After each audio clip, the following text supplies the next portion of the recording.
Hey there, so in this video I'm going to show you how to read and write to a text file in Deno. So if you haven't installed Deno yet, you can come to deno.land and do it with one of these methods here. So Deno is a simple, modern, and secure runtime for JavaScript and TypeScript.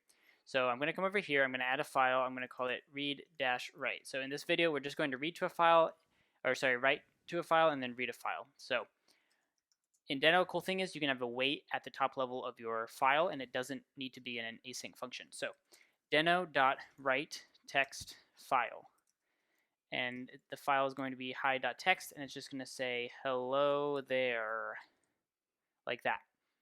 Okay, so then down here I can say deno run read-write.ts. So we're going to get an error here because it's a secure runtime, so that means it won't let you read or write just by default. So we need to add this flag allow write. And if we run it again, you'll see hi.text is right there. Cool, so now how do we read from it? It's pretty similar. We're going to say const hi file contents, which is of type string, equals await deno.read text file, and it's going to read from hi.text. And once that's done, it's going to console.log hi file contents. Okay, so if we run that again, we'll get another error because we have to allow the write, allow read.